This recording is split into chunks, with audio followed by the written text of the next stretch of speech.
Instead of a gospel reading today, I've chosen a reading from Paul's letter to the Philippians because it's in line with what I want to say in the homily today.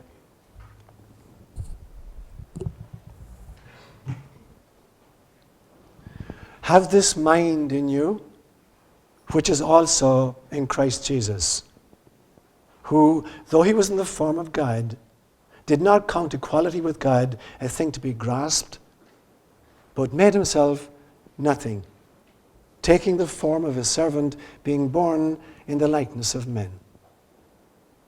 And being found in human form, he humbled himself by becoming obedient to the point of death, even death on a cross. Therefore, God has highly exalted him and bestowed on him the name which is above every name, so that at the name of Jesus, every knee should bow in heaven and on earth and under the earth, and every tongue confess that Jesus Christ is Lord, to the glory of God the Father. A reading inspired by God.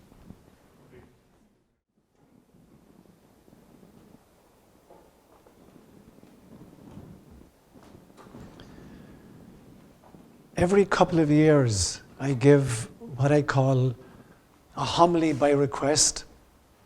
So my typical modus operandi is that I get up on a Sunday morning about 5:30, and after I've showered, I look at the readings for the day, and I meditate for a long time on it, and then I grab a pen and I start just free associating to what ideas are coming through from the readings. And then I look at what I've written down, and I identify a couple of themes in it, and I isolate those themes, and then I either remember a story or I make up a story that will introduce the topic, and then I come up here and I try to channel it. But occasionally, I get a request to address a particular topic. And so in lieu of the fact that after today's Mass, we have a special meeting of the community to talk to the topic of Christ consciousness. So the board asked me during the week, in fact a few weeks ago, if I might pick up on that topic for the homily today. And so I focused on that for today. And so as I thought about it during the week, it seemed to me that I could look at three different aspects of Christ consciousness. I could look at the individual journey into Christ consciousness, or I could look at the notion of the planetary commitment to Christ consciousness, or I could look at what it's like to attempt Christ consciousness in a small group such as ours, Companions on the Journey. And so I opted to do two of the three and to let the community do the third one during the meeting. So I'm going to make two main points today, although there'll be about 10 sub-points in each of the two. So the two parts of the equation that I'm going to try to wrestle with are looking at what Christ consciousness might be like for the individual who's on the journey there. That'll be my first point. And the second point is, what would it look like to have the planet itself move toward Christ consciousness as a global community? So that's what I will wrestle with in the homily. And then presumably in the community meeting afterwards, we'll wrestle with the notion of how do you aspire to Christ consciousness as a community, as a small group like ourselves. So that's what I attempt to do this morning. So my first point then is, what does it look like to attempt movement towards Christ consciousness as an individual person? And I want to preface that with a kind of a metaphor. When I was in high school, I was a high jumper. And the way you were trained to be a high jumper was, you look at the bar that you're attempting to jump over, and then you look at the ground in between, and you measure your steps. You know exactly where each step is going to go. And typically you'll take maybe 6 or 7 steps max to a high jump. But once you begin your run, you can't look at the ground anymore. If you look at the ground anymore on the way to the bar, you're going to hit the bar. So you've decided where each foot is going to go, you've planned your run, but then once you start your run, you keep your eye on the bar. And that's the only way you'll get over it. You will not get over the bar if you take your eye off it and focus on the steps in between. Now, a few weeks ago, I talked about a vision board, something I do for myself for my birthday every year, where I create under 8 different categories what my vision for myself is for the year ahead. And then I revise it every birthday. And I sent that out. I was asked by the community if I would send that out on COG All, which I did. Now, I want to emphasize that this is not a description of who I am. This is affirmations and aspirations to whom I want to become in my dedication to Christ consciousness. So it's not saying, here's where I am. It's saying, there's the bar I'm attempting to jump over. And now as I begin my run, I'm not focusing on the ground anymore. not focusing on Sean, I'm focusing on Christ consciousness. Because if I focus on Sean, I'm going to knock the bar. And so everything I offered was by way of aspiration and affirmation about the bar that I'm attempting to go over. And so I want to revisit that vision board now, because it was my personal template, and it may be of benefit to other people who are trying to create their personal templates of what would it look like for you to attempt a movement towards Christ consciousness. How would you aim at that? And so I preface my template by saying, I am plugged into the universe so deeply that I am a channel for love and light and life for the planet and for our times. Now, this isn't a kind of a megalomaniacal, narcissistic, inflated notion of self. This is the truth for every single one of us. The truth is that when you decided to incarnate, you did not devote anywhere near even 50% of your soul force to incarnation. There's an aspect of you which has never left the presence of God. In Hindu cosmology, they will call that part of you, they will call it Atman. And the part of you that you devoted to incarnation, they will call Jiva. And so your entire soul force, only a part of that is dedicated to incarnation. The vast bulk of who you really are, your core essence, is eternally in the presence of God. So when I say, I am plugged into the universe so deeply that I am a channel for love and light and life, I mean precisely that Atman is constantly in God's presence, God's space. And since Atman and Jiva are always connected, then there literally is a plugging in that happens all the time. But mostly we're not aware of it, mostly we forget about it, or mostly we're told it doesn't exist. So this is not some kind of fantastic claim, this is your birthright. You are plugged into the universe so deeply that you are a channel for love and light and life for our planet and for our times. It's a question of becoming aware of that and opening up the communications both ways. So that was the kind of the preface which I begin my vision every morning. So then there are 8 categories that I try to look at.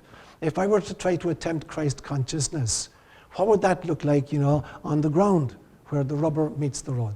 And it seems to me there are 8 places where the rubber meets the ground. So this is an 8-wheeler that we're driving here this morning. It's an 8-wheel drive. And the first piece is, what would my spiritual health look like if I were really aiming at Christ consciousness? How would that look like? And the phrase I've used is that I have transcended mere cultural faith and instead embrace faith in the ineffable source. Because I came to the conclusion years and years and years ago that there are many things we're called upon to believe. And most of these are artifacts either of our culture or they're artifacts of our religious upbringing, our spirituality. And so I have to ask myself the question, which I do constantly. If I hadn't been born into this particular culture, would I still believe that article? Or if I hadn't been born into this particular religious faith system, would I still subscribe to that dogma? And if the answer is no, if I had been born in a different culture, I would think this article of faith is ridiculous. Or if I hadn't been born into this religious belief system, I think this dogma was ridiculous. If that is the answer I come up with, I reject it. If I can say, no matter what culture I was born into, or what religious faith system I was born into, if somebody proposed this article to me and I found it made sense to me, then I'd hold on to that. Because then that is an article not just of individual cultural faith, it's faith in the ineffable source. So there's the kind of the yardstick or the criterion by which I judge what the politicians are telling me, or what my culture, being Irish, is telling me, or what my faith system, being born as a Roman Catholic, tell me. I put that yardstick and say, this article, can I believe, if I weren't born Catholic, would I really believe that the Pope is infallible? Absolutely not. I think it's ridiculous. And so I say, I don't believe it. If I were born Jewish and I'm told that I am part of the chosen people, I might accept it.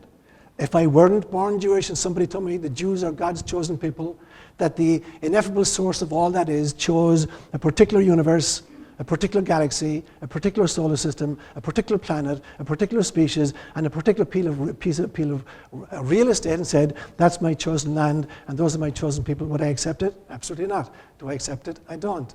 And so I go through culturally and religiously, article by article, and figure out for myself what is really of God and what is merely a cultural artifact. So that's what I mean by some kind of spiritual health. I also say for myself, I constantly try to experience Turiya and Turiyatita. These are 2 kind of Buddhist words. Turiya in Buddhism is the notion of the observing self. Not the ego, but the soul who is separate from incarnation, who watches. It's almost like Atman and Jiva.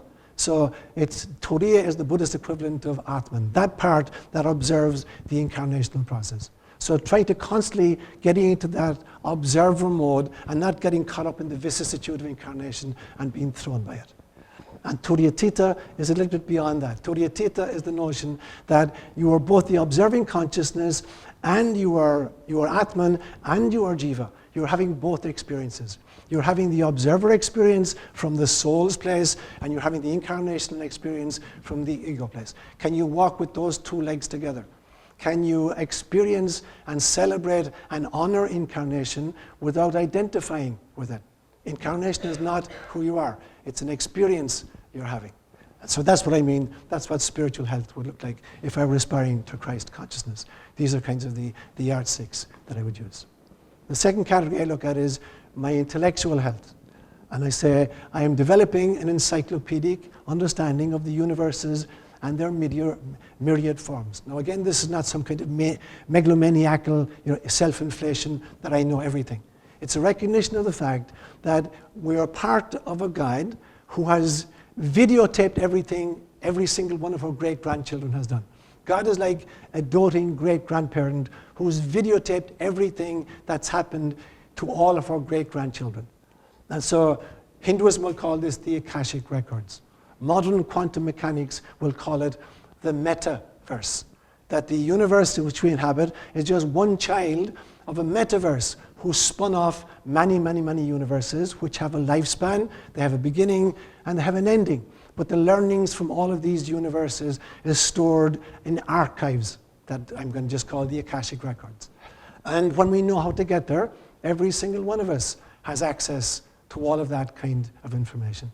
And that's what it's like for me to ascribe, to aim at Christ consciousness at an intellectual level, to try to find out the ways in which I am plugged into that reality, not so I can feel inflated or important or be a know-it-all, but that I'm accepting my birthright as a child of God, plugged into all of the experiences that all of my brothers and all of my sisters have ever had. So that's what it looks like to me to have intellectual health as I aim towards Christ consciousness or towards a Buddha nature.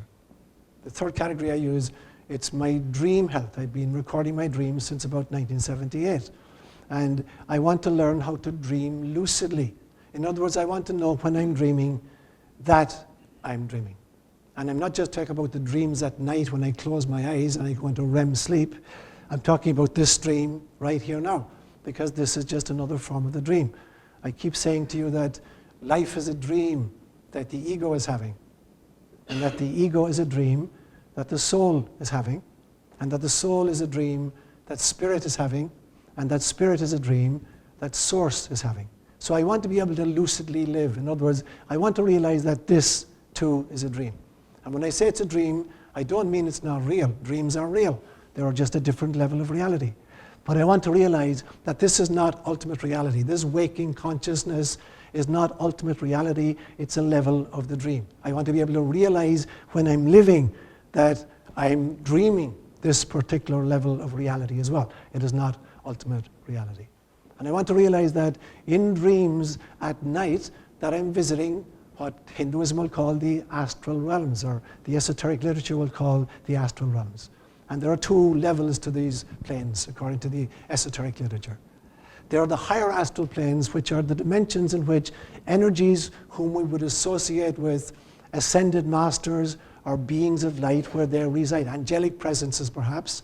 And then there are the lower astral planes, where other night travelers like you and I who are dreaming, or perhaps even discombobulated souls who have left this planet, who have shed their spacesuits, but are still a little bit confused and lost. We're going to meet those kinds of travelers. And when I meet the first kind, the beings of light, I want to be educated by them, and I want to be healed by them. And when I meet the second kind of traveler, so I have a saying for myself when I go back up home every Sunday evening, who's confused and whom I might meet in the astral planes, I want to be of benefit insofar as I'm able to do it. So that's my dream health. That's what that would look like to me. Then the fourth category I use is, what would it look like to be emotionally healthy as I strive towards Christ consciousness? And it would be to develop the ability to multi-perspective, to walk in others' moccasins, to be able to appreciate another viewpoint in any issue. I don't have to agree with the other viewpoint, but I need to be able to appreciate the other viewpoint. And it means the ability to accept feedback graciously and work with it, even if I don't sometimes agree with it. And it means to be able to look at my own shadow material and to be able to work my way through that and go beyond that place. And particularly it means to try to reside in a place of serenity, so that I live in a place where I'm not acting out of fear or anxiety or out of anger, that I'm living in a place of serenity. And so I have a saying for myself when I go back up home every Sunday evening and I go through the front gate leading to my house. The place itself I call Tír na nÓg, which is an Irish mythological place. It's the land of the ever young. And as I go through the gates, I say to myself, there are no Trojan horses in Tír na nÓg. In other words, I'm not going to bring in with me through the gates any of the anxieties or any of the fears or any of the angers with which that I picked up in the course of my work week. I go in there, I leave all the Trojan horses outside the gate. I'm not going to entertain any thoughts of anxiety or anger or fear inside this compound. So that's what it would look like to me emotionally, to be striving towards Christ consciousness. The fifth category is about physical health. And so I am Jiva. I am a spirit in a spacesuit. I'm a soul on safari on planet Earth. I'm having an incarnational experience. So what does that look like? I have to honor that experience. I have to treat my body well. And particularly, there are three facets to that for me. It's about eating properly, sleeping enough, and exercising regularly. And the last piece, the first piece, was the piece I had most difficulty with most of my life. I didn't eat well. I ate a whole bunch of, for years and years and years when I was a vegetarian, I never liked vegetables, and so I existed basically on tater tots and fried eggs. I told you that one time. I said to you at one stage on my 25th anniversary as a priest saying, if we are what we eat, then you're listening to a talking tater tot. And so trying to clean up my diet for the last few years. And coming to the realization that a meal is basically a sacrament. And since I eat probably 95% of my meals alone, I've made it a kind of a ritual. I'm not a great cook, I'm a disastrous cook, but whatever I manage to create for the evening meal for myself, I carry in procession to the table. And I'll always light a candle, and I have Tibetan bells that I ring, and I pray before the meal. And I've come to the realization over the years that if molecularly I am what I eat, then psychologically I am how I eat. And so eating mindfully becomes really, really important, that eating is a sacrament. Eating anything is a very intelligent dialogue between two life forms. So even if I'm only eating a spud, the potato itself has intelligence. It knew how to grow, it knew how to take light in from the sun through its leaves, it knew how to take nutrients from the soil through its root system. It's an intelligent system. We're now sharing intelligence with each other. I'm borrowing its vital force, and in return, I'm offering the potato the experience of having a human incarnation. And so it's a very important and a very intelligent dialogue. I try to become aware of that fact as I'm eating my meal. So that's what it looks like to try to create Christ consciousness at a physical level. The sixth category would be on a social level. How would it look like, to aim for Christ consciousness in a social level?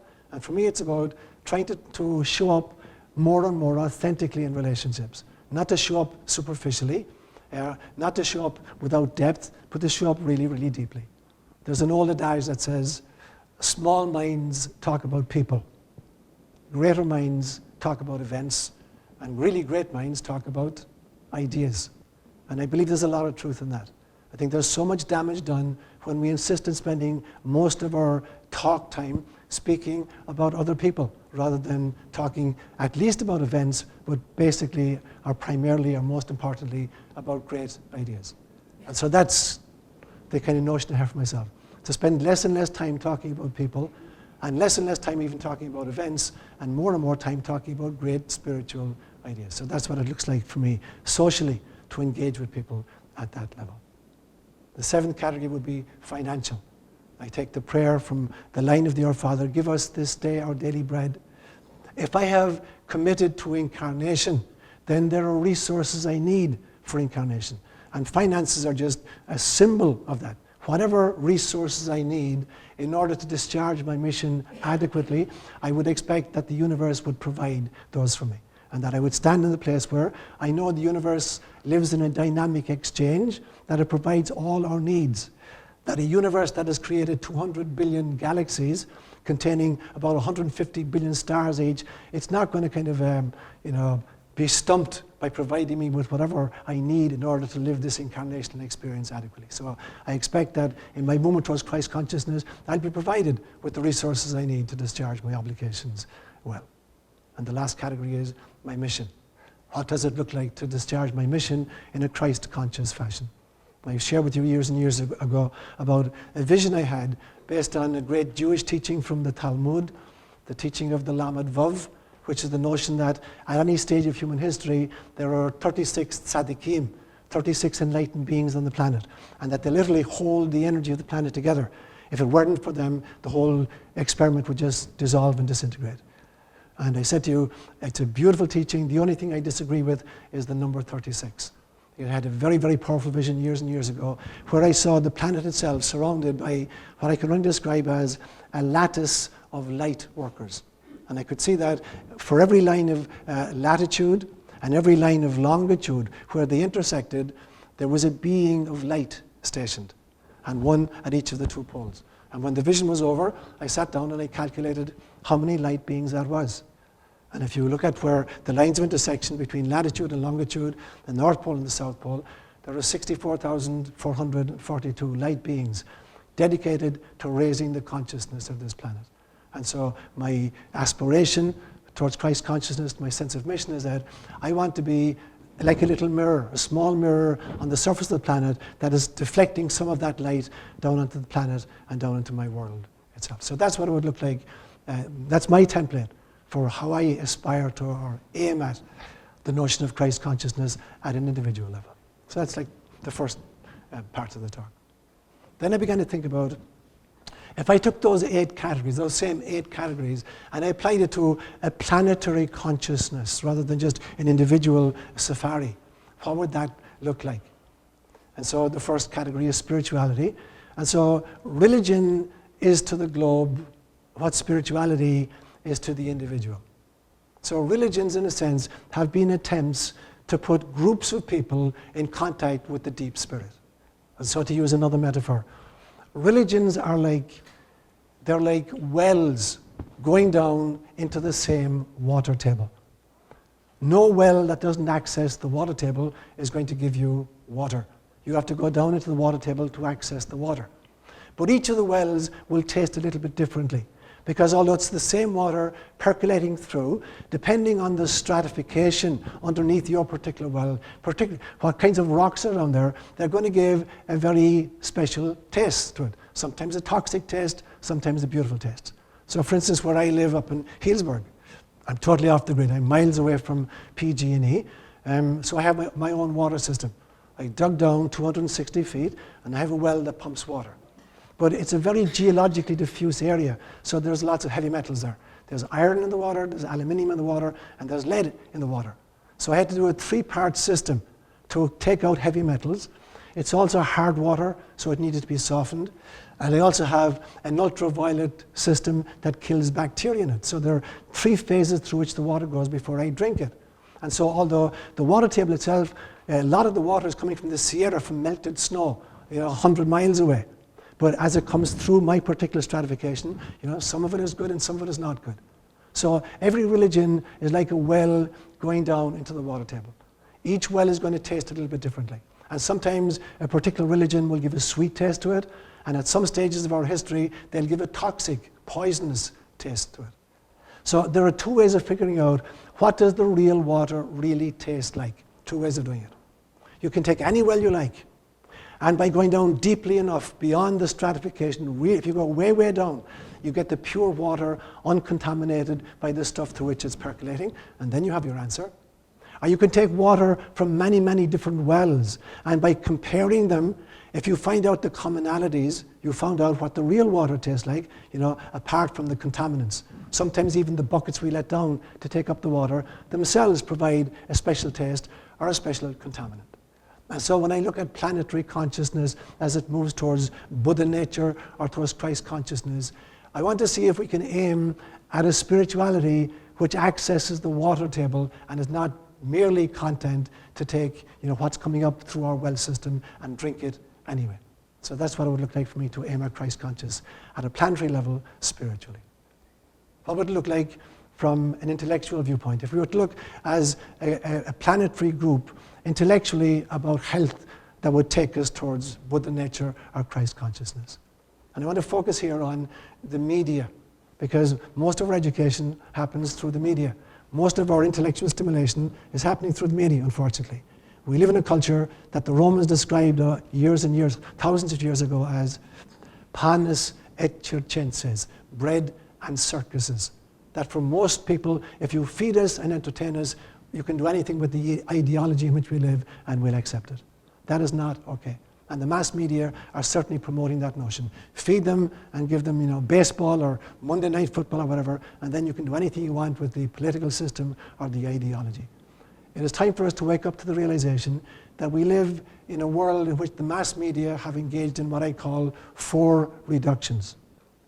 We have taken the human experience, and the humans are capable of experiencing many, many, many dimensions of reality.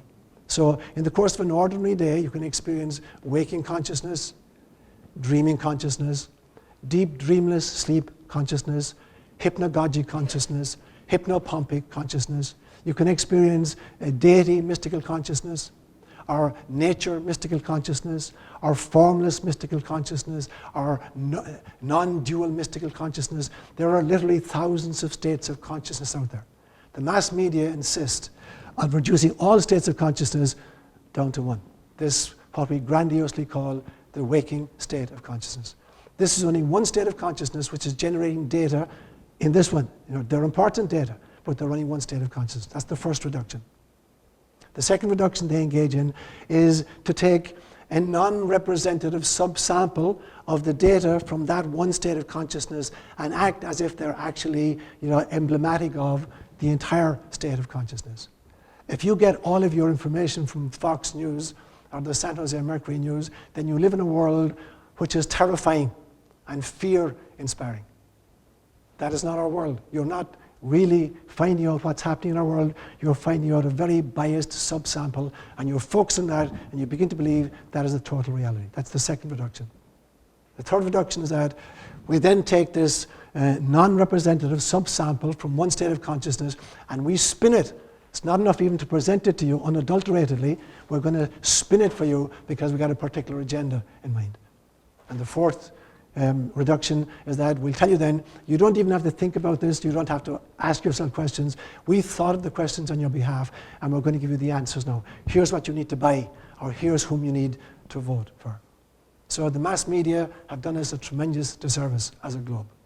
We need a totally decentralized system, so we have many different perspectives on the human experience on planet Earth. And we need again to start thinking for ourselves, and we need to start making our maps.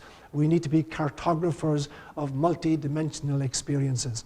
We need to take our experiences from all of the states of consciousness and make maps that represent the experiences from all those areas. That's what it would look like to me as a planetary system to move towards Christ consciousness. And what would it look like as a planet to look at our dream health? I've had this dream for years and years and years that sometime in the not too distant future there will be a 4 or 5 year global conference involving leaders from all over the world, not just political leaders, not just religious leaders, but psychologists, anthropologists, sociologists, economists, ecologists, who will look at how we've been doing life on planet Earth.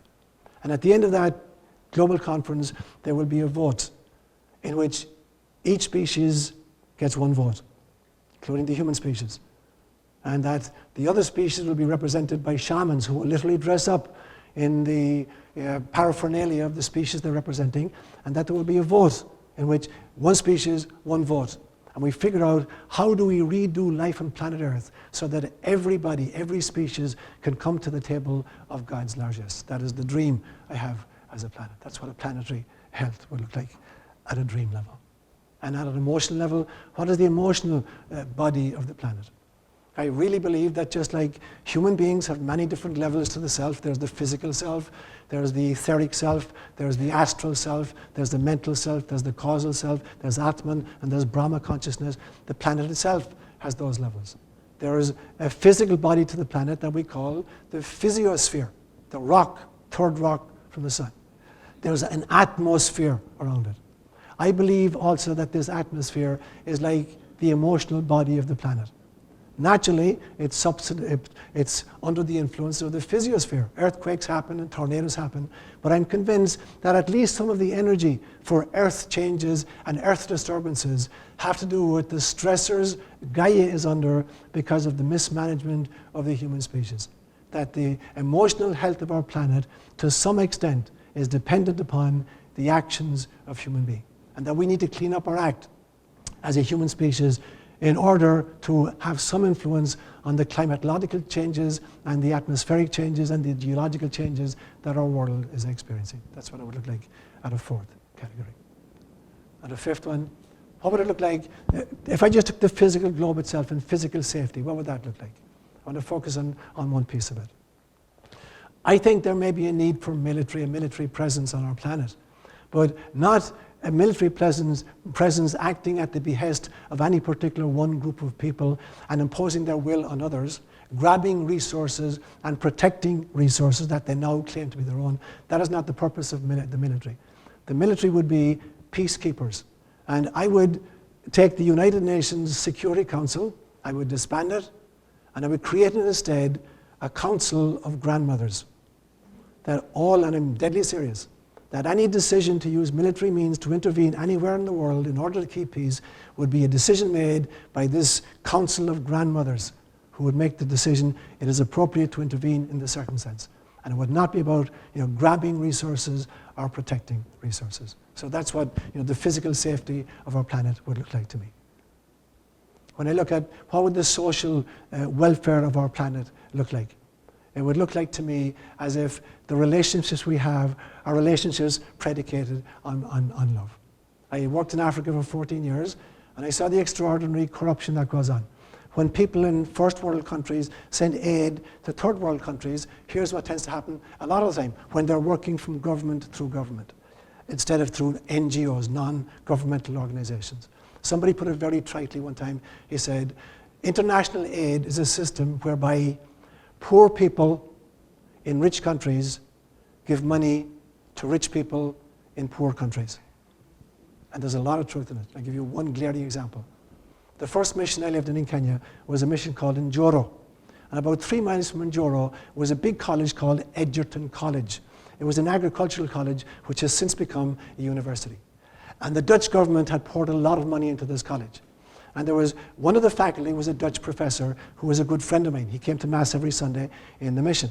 And he told me at one stage that the Dutch government had given a gift of 1,000 prime bulls to Kenya to try to upgrade the local stock, because the local stock don't give a whole lot of meat and a whole lot of milk. They gifted 1,000 prime Frisian bulls to Kenya to distribute throughout the country and upgrade the stock. And my Dutch friend told me, they arrived, and Jomo Kenyatta, who was the president in Kenya at that time, took 200 of them for himself. And then 700 more were distributed to his members of his cabinet.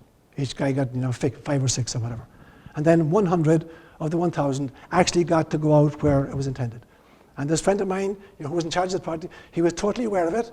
He tried to object, and he was told, either you want to upgrade the stock, you're happy that at least 100 got out there, or we'll give the gift back. So his hands are tied. What can he do? And so this notion that that you give aid, but it's the poor people in this country who can ill afford it, giving money to the rich people in the poor countries so they can self-aggrandize. I've got a similar belief system around the taxation process in our country. It feels to me that taxation is a system whereby the wealth is distributed so that the billionaire corporations don't pay any taxes, whereas the middle class, share their earnings with the poor, which is okay, but they give their sweat to the rich. And that's the system in which we're laboring right now. And so definitely when I look at the planet as it moves towards Christ consciousness, there needs to be a major shift in our economic models.